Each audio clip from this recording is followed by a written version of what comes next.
بسم اللہ الرحمن الرحیم۔ رمضان المبارک اب ہم سفرہ الہی کے مہینے میں داخل ہو چکے ہیں، جسے ہم کہتے ہیں شہر اللہ۔ شہر اللہ ایک ہے بیت اللہ۔ بیت اللہ میں اللہ رہتا نہیں ہے، اس مقام کی نسبت ہے اللہ سبحانہ وتعالیٰ سے۔ ویسے تو ہر مہینہ ہی اللہ کا خلق کرتا ہے، شوال بھی اللہ ہی کی طرف سے ہے، اور ذی القعدہ بھی اللہ ہی کی طرف سے، اور ذی الحج بھی اللہ ہی کی طرف سے، لیکن رمضان المبارک کو خاص اللہ نے نسبت دی اپنے آپ کی طرف، شہر اللہ، اللہ کا مہینہ۔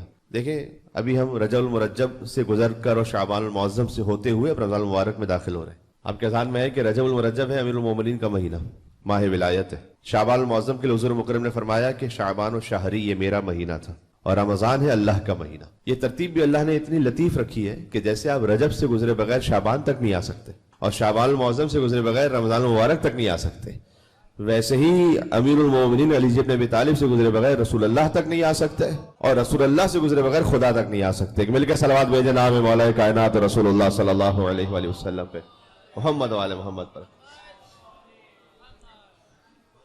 تو یہ ہم ماہ ولایت اور ماہ رسالت سے گزرتے ہوئے اب ماہ خدا پہ آ رہے ہیں۔ تو یہ اللہ سبحانہ وتعالیٰ نے خاص مہمان بنایا ہے ہر اس انسان کو کہ جو ارادہ کر لے کہ وہ اللہ کی بندگی کرے گا اس مہینے میں۔ یہ حدیث ہے۔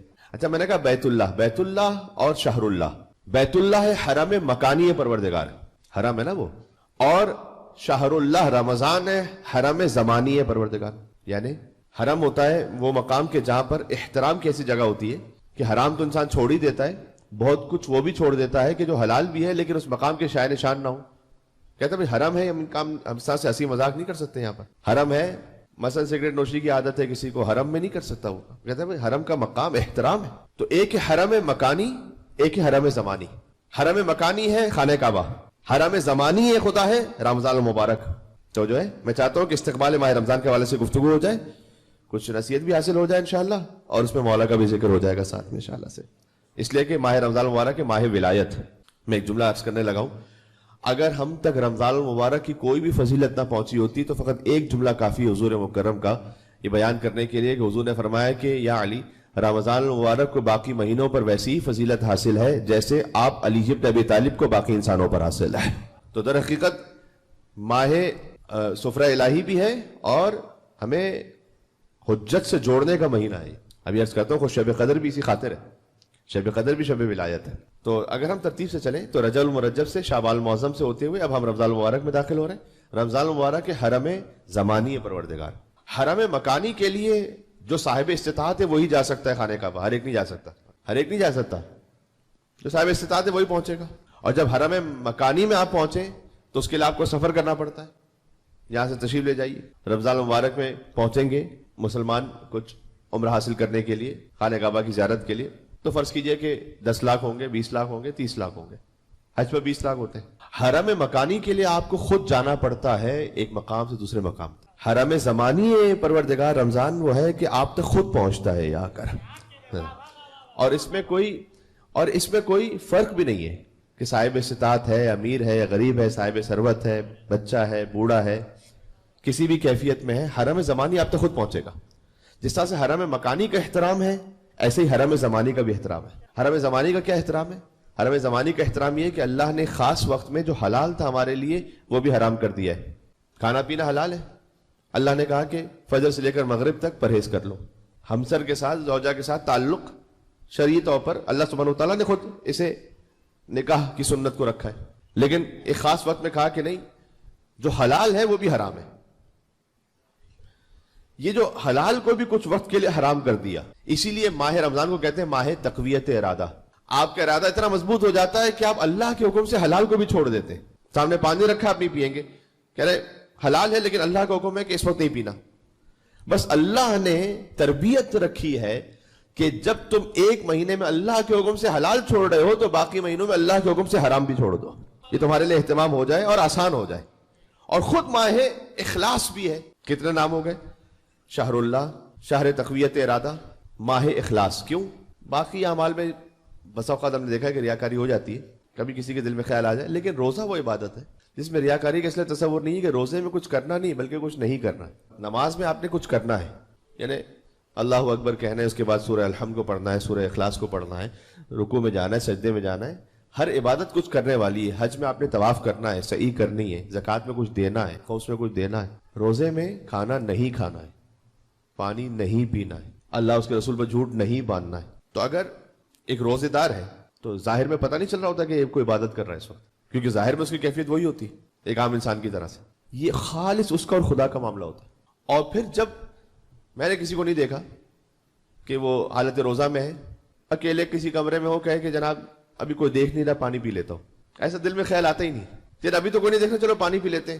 نہ، یہ خود اللہ سبحانہ و تعالیٰ کی جانب سے نفس میں تربیت آ جاتی ہے کہ کوئی نہیں دیکھ رہا لیکن خدا دیکھ رہا. سمجھے؟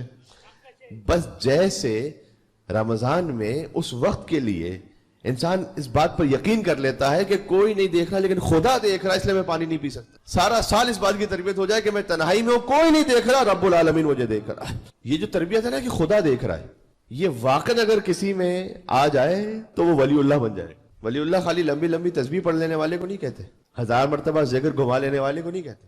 ولی اللہ در حقیقت وہ ہے کہ جو تنہائی میں یقین رکھتا ہو کہ خدا دیکھ رہا ہے. ایمان ہونا اور بات ہے، یقین ہونا اور بات ہے. ایمان تو ہم سب کا ہے، ورنہ تو مومن ہی نہ ہوتے، ورنہ تو مسلمان ہی نہ ہوتے اگر ایمان نہ ہوتا کہ خدا دیکھ رہا ہے.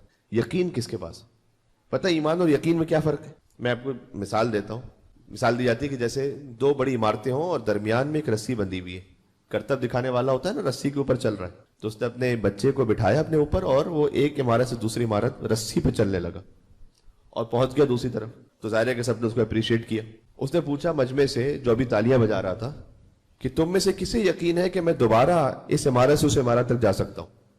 کہا میں یقین ہے، ہم نے دیکھا بھی، تو ابھی آئے تھے اپنے بچے کو بٹھا کر، تم جا سکتے ہو واپس. کہا آپ میں سے کون میرے کندھوں پہ بیٹھنے کو تیار ہے؟ مثال سمجھ میں آ گئی آپ کو؟ آپ میں سے کون کندھے پہ بیٹھنے کو تیار ہے؟ وہ تو کوئی تیار نہیں. کسی چیز کا جان لینا اور بات ہے، اس پر یقین ہو جانا اور بات ہے. جانتے تو ہمیں کہ خدا ہے، خدا دیکھ رہا ہے. یقین کس کے پاس ہے؟ یقین جس کے پاس ہوتا ہے نا، اس کا عمل اس کے عقیدے کی تصدیق کر دیتا ہے. یقین کی منزل وہ ہوتی ہے کہ جب آپ کا عمل جو کہہ رہے ہیں اسی کی تصدیق کر دیں. یہ ہے یقین. اگر میں کہہ رہا ہوں کہ مجھے خدا دیکھ رہا ہے اور میرا عمل اس کی تصدیق کر دے، اس کا مطلب یقین ہے. اسی خاطر ہے کہ امیر المومنین نے فرمایا ہے کہ یقین وہ کم ترین دولت ہے جو انسانوں میں تقسیم ہوئی ہے. حتیٰ مولانا نے فرمایا ایمان بھی لوگوں میں زیادہ تقسیم ہوا ہے، یقین اس سے بھی کم تقسیم ہوا ہے. یقین کی جو منزل ہے نا وہ آسان نہیں. روزہ ہمیں اس یقین کی منزل سے تھوڑا سا قریب کر دیتا ہے. بہرحال ہم اس یقین کی منزل پر کم سے کم کھانے اور پینے کی حد تک ہوتے ہیں کہ خدا دیکھ رہا ہے اس لیے میں نہیں کھاؤں گا. تو کاش یہ جو تربیت ہے یہ 1 مہینے جو ہو رہی ہوتی ہے یہ سارا سال باقی رہ جائے. اور یہ کون کہہ رہا ہے یقین کی منزل؟ سبحان اللہ. خود مولا علی سے جب کہا گیا تھا کہ آپ افضل ہیں یا ابراہیم، دیکھیں اب جو ابراہیم علیہ السلام کی یقین اور اطمینان کی بات ہے نا، اس کو ہم اپنے آپ پہ قیاس نہیں کر سکتے. وہ اولو العزم نبی ہے، بعد سرکار ختمی مرتبہ تو افضل الانبیاء. تو آپ اس نبوت کے معیار کے اعتبار سے دیکھیے گا کہ جب حضرت ابراہیم علیہ السلام کہتے ہیں رب ارنی کیف تحیی الموتى، پروردگار تو مجھے بتا تو مردوں کو زندہ کیسے کرتا ہے. قال اولم تؤمن، تو اللہ نے کہا آپ کے پاس ایمان نہیں ہے کیا مردوں کو زندہ کریں گے؟ قرآن پڑھ رہا ہوں یہ رمضان مبارک میں، یہ بھی آپ جانتے ہی ہیں. ایک آیت پڑھے تو ایک قرآن ختم کرنے کا ثواب ہے. شروع ہو گیا مہینہ یہ، یعنی ابھی آپ نے پڑھا بسم اللہ الرحمن الرحیم، پورے قرآن کو ختم کرنے کا ثواب. سورہ اللہم صلی علی محمد وعلی محمد. کم سے کم مرحوم کی اصالہ ثواب کے لیے بھی اور خود ہم اپنے درجات کی بلندی کے لیے بھی. چونکہ رمضان 12 شب تو لگ گئی پہلی، تو رمضان کی جو ساری سعادتیں حاصل ہونا شروع ہو گئی. تو سورہ کوثر میرے ساتھ مل کے پڑھ لیں گے، 4 آیتیں بنیں گی بسم اللہ کے ساتھ، 4 قرآن ختم کرنے کا ثواب مل جائے گا چند لمحوں میں. بسم اللہ الرحمن الرحیم. انا اعطیناک الکوثر فصل لربک وانحر ان شانئک هو الابتر. سبحان اللہ. مل کے صلوات بھیجیں محمد وعلی محمد پر.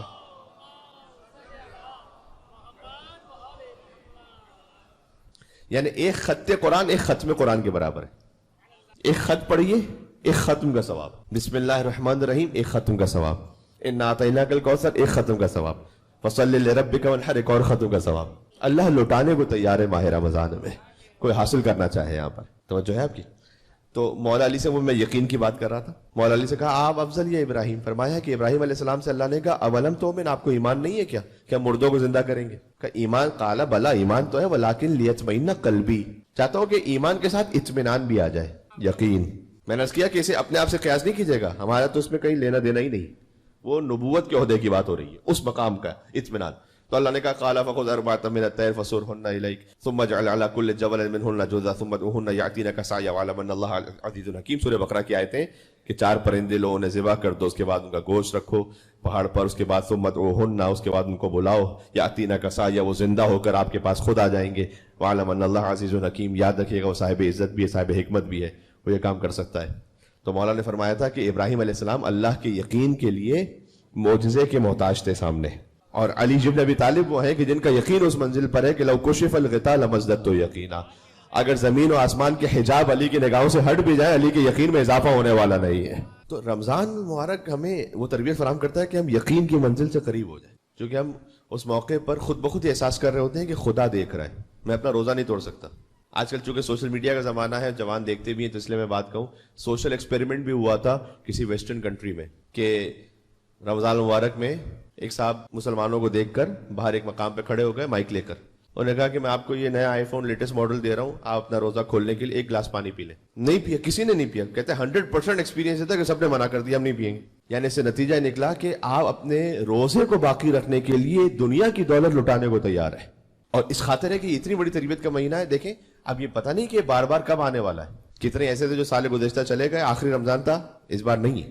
ہم میں سے کتنے ہوں گے اور کتنے نہیں ہوں گے نہیں پتا ہے, اور کب تک ہوں گے رمضان میں اور اگلے رمضان تک ہے یا نہیں ہے یہ بھی نہیں پتا. تو رجب المرجب جب شروع ہوا تھا تب بھی سوچتے تھے کہ ابھی تو رجب شروع ہوا تھا, فتن گزر گیا, اور پھر شعبان بھی آیا تو گزر گیا, تو رمضان بھی اس طرح سے گزر جانے والا. تو اس لیے یہ ایک ایک لمحہ اس کا, اور اس ایک ایک لمحے کی حیثیت یہ ہے کہ اب ہم رمضان میں جو آپ سانس لے رہے ہیں, دیکھیں ابھی آپ سانس لے رہے ہیں ہم سب, ابھی جب تک میں نے آپ کو متوجہ نہیں کیا تھا نا, ہم غیر ارادی طور پر خود بخود سانس لے رہے تھے.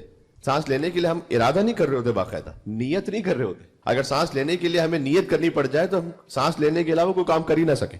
خود غیر ارادی طور پر بائی ڈیفالٹ بلٹن اللہ نے ہمارے سسٹم میں رکھا, ہم سانس لے رہے ہیں. رمضان کی آپ فضیلت دیکھیے گا کہ اللہ ارادی عمل پر نہیں غیر ارادی عمل پر بھی ثواب دے رہا ہے. بھائی آپ نے حدیث سن رکھی ہے, انما الاعمال بالنیات, عمل کا دعویٰ نیت پر ہے. نیت ہوگی تو ثواب ہوگا, نیت نہیں ہوگی تو ثواب نہیں ہوگا.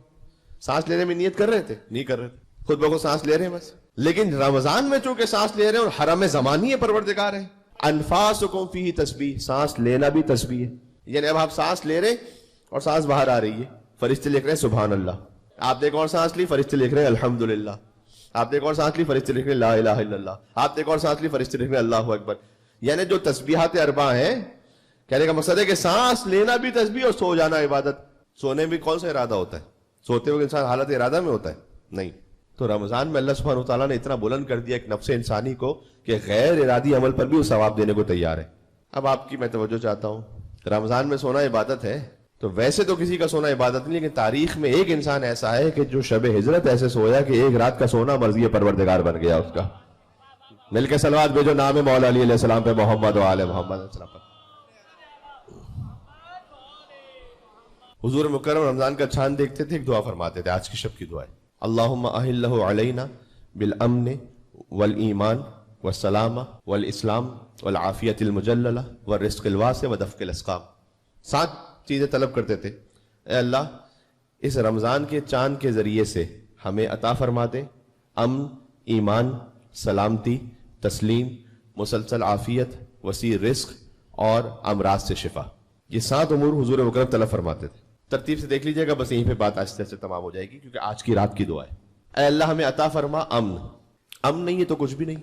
اور جو اس مملکت پاکستان کے امن کو برباد کرنے والے تکفیری ہیں اور ان کے جتنے حمایتی ہیں اور ان کے جتنے اپولوجسٹ ہیں جن کی وجہ سے اسلام آباد جیسے واقعات ہوتے ہیں اور بے گناہ شہید ہوتے ہیں, اللہ سبحانہ وتعالیٰ ان تمام تکفیریوں کو اور ان سب کے حمایتیوں کو ایسے واصل جہنم فرمائے کہ نیست و نابود ہو کر مملکت خدا تعالی پاکستان میں انشاءاللہ امن و امان قائم ہو سکے انشاءاللہ. تو سب سے پہلے حضور نے مانگا امن, پروردگار رمضان میں امن عطا فرما, اور ایمان والسلامہ, جسم کی سلامتی. اگر جسم کی سلامتی ہے تو روزہ نہیں رکھ سکتا انسان. والاسلام, غور کیجئے گا, اور اسلام عطا فرما. دیکھیں ہم نے ہمیشہ سنا ہے کہ اسلام پہلے آتا ہے پھر ایمان آتا ہے. اس دعا میں حضور نے ایمان پہلے مانگا پھر اسلام. کیوں؟ جبکہ اسلام کا درجہ ہے کہ وہ زبان پر ہوتا ہے. مولا نے فرمایا ایمان وہ ہے جو دل میں آ جاتا ہے. لا الہ الا اللہ محمد رسول اللہ تک اسلام ہے, علی ولی اللہ تک ایمان ہے. تو آپ جانتے ہیں پہلے اسلام ہے پھر ایمان ہے نا, تو یہاں کیوں ایمان پھر اسلام؟ یہ حضور مکرم کی دعا ہے. دیکھیں ایک اسلام وہ ہے کہ جو ایمان سے پہلے ہے, لیکن ایک اسلام وہ ہے جو ایمان کے بعد ہے, اور وہ اسلام جو ایمان کے بعد ہے نا اسلام وہ ہے جو علی نے بتایا نہج البلاغہ میں. ایک حکمت ہے نہج البلاغہ کی. مولا نے فرمایا ہے کہ اب میں اسلام کی ایسی تعریف کروں گا, خدا کی قسم یہ جملہ علی کے علاوہ کوئی کہہ نہیں سکتا تھا اگر میں پہنچا سکا اب تک. لا ينسبنہ احد من قبلی, مولا نے کہا اب میں اسلام کی ایسی تعریف کرنے لگا ہوں کہ نہ مجھ سے پہلے کوئی کر سکا ہے نہ میرے بعد کوئی کر سکتا ہے. یہ علی کہہ سکتے جو صاحب منبر سلونی ہے. اور پھر مولا نے تعریف کی کہ الاسلام ہوا تسلیم, اسلام نام ہے تسلیم ہو جانے کا. یہ کیفیت وہ ہے جو ایمان کے بعد آتی ہے. الاسلام ہوا تسلیم, والتسلیم ہوا تصدیق. تسلیم کا مطلب ہے تصدیق کر لینا, والتصدیق ہوا الادا, تصدیق کا مطلب ہے کہ اپنے عمل کو جو فرائض ہیں اس کو ادا کر لینا. والادا ہوا العمل, اور ادا کا مطلب ہے کہ عمل کی منزل تک پہنچ جانا. یہ امیر المومنین نے تعریف کی اسلام کی. یہ وہ تعریف ہے کہ جو ایمان کے بعد کی منزل ہے.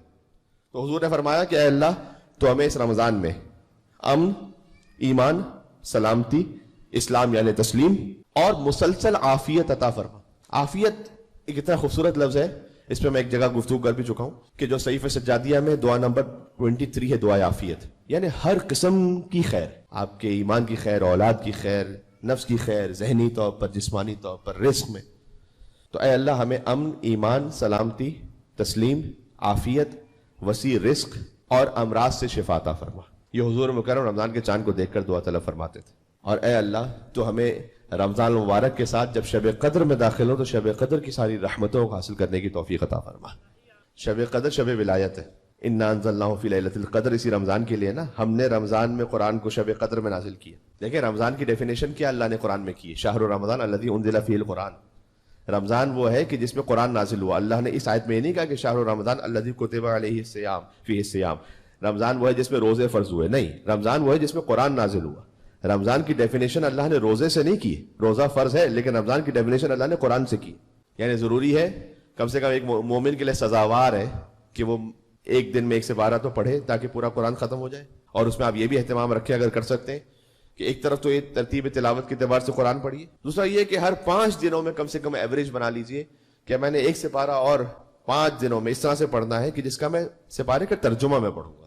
اور اس کی مختصر وہ تشریح جو مولانا فرمان علی صاحب کی قرآن کی تشریح میں ہے, یا مولانا ذیشان جوادی صاحب کی تشریح میں, یا آپ کے لیے جو بھی آپ کو سمجھتے ہیں کہ آپ پڑھ سکتے ہیں اسے مختصر 5 دن میں 1 ختم کروں گا. یعنی مہینے میں 6, 5 سے 6, اس لیے کہ اللہ نے قرآن فلا یتدبرون القرآن وعلی قلوب اقفالها. تم قرآن میں تدبر کیوں نہیں کرتے, تمہارے دلوں میں تالے پڑے ہوئے کیا. کراچی میں منظر چونکہ بہرحال عمارتیں, روشنی, اب خیر روشنیوں کا شہر اس طرح سے کہاں رہا کہ جیسے تھا, لیکن پھر بھی وہ منظر ایسا نظر نہیں آتا. لیکن جب ہم کہیں ایسی جگہ چلے جائیں کہ جہاں پر آسمان ذرا صاف ہے تو آپ کو ستارے نظر آئیں گے, کلسٹرز. پھر کہیں پر تاریکی ہوگی, پھر کچھ ستارے, پھر کچھ ستارے, پھر کچھ ستارے. کیا حضور مکرم نے فرمایا کہ جیسے اہل زمین آسمان پہ ستاروں کو دیکھتے ہیں نا رات کے وقت, ویسے ہی اہل آسمان زمین پر دیکھتے ہیں جہاں قرآن کی تلاوت ہو رہی ہوتی ہے نا, انہیں ستاروں کی طرح نظر آ رہا ہوتا ہے. سبحان اللہ.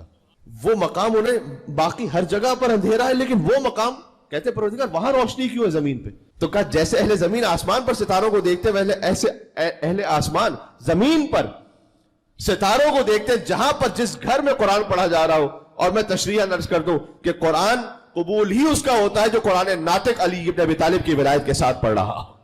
اس لیے قرآن کی تلاوت یہ آپ ہی پر سزاوار ہے کہ آپ کریں. یہ ہمیں ماننا پڑے گا کہ ہمارے ہاں شاید اس بارے میں تھوڑی سی کوتاہی ہو گئی. تو رمضان اس کو بہترین جبران کا مہینہ ہے, تو روزانہ 1 سپارے کو پڑھ لیجیے.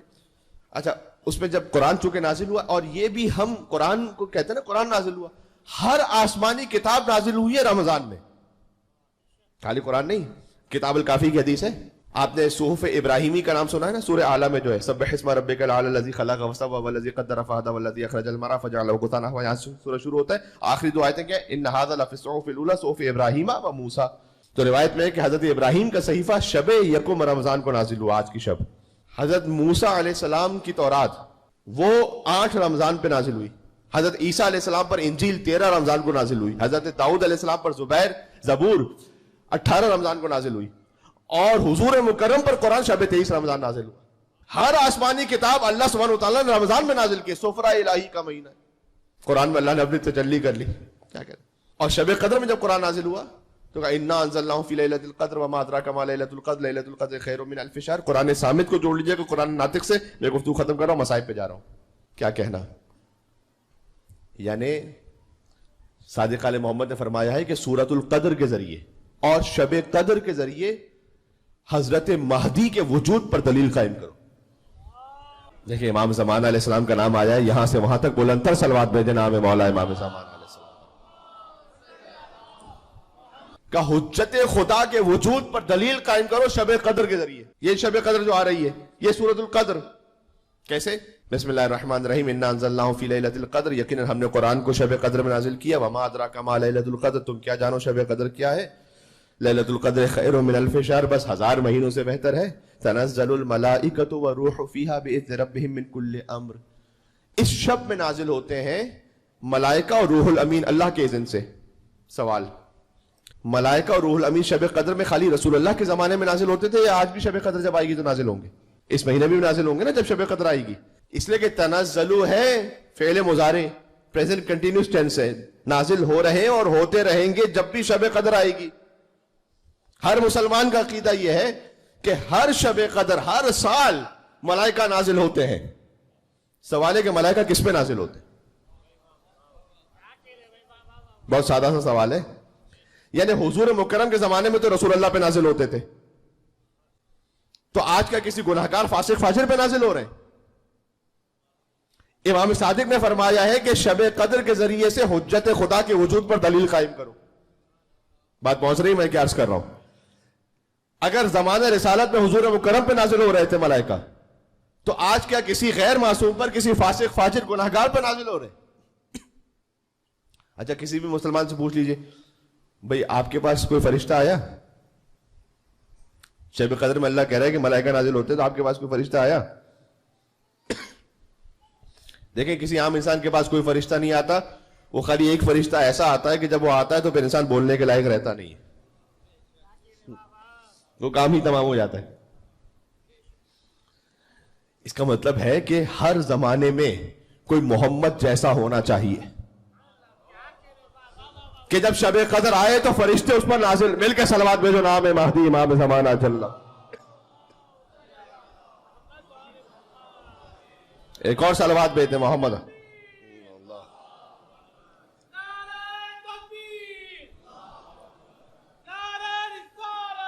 یا رسول اللہ.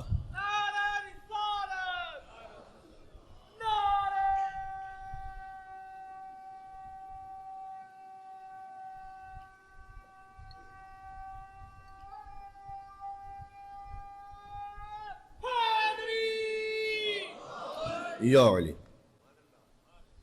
خود شب قدر وجود حضرت مہدی پر دلیل ہے, اس لیے کہ ملائکہ یقیناً کسی ایسے پہ نازل ہوں گے ہر زمانے میں کہ جو محمد جیسا ہو. اس کا مطلب ہے کہ ہر شب قدر میں کسی محمد صلی اللہ علیہ وآلہ وسلم جیسے کا وجود ضروری ہے. یہی حدیث کا مطلب ہے کہ بولو نا محمد اوسطنا محمد آخرنا محمد کلنا محمد. تو خود امام صادق اسلام نے فرمایا ہے کہ سورۃ القدر کے ذریعے سے تم وجود قائم, دلیل قائم کرو کہ ہر زمانے میں کوئی حجت ہے جس پر ملائکہ نازل ہوں گے.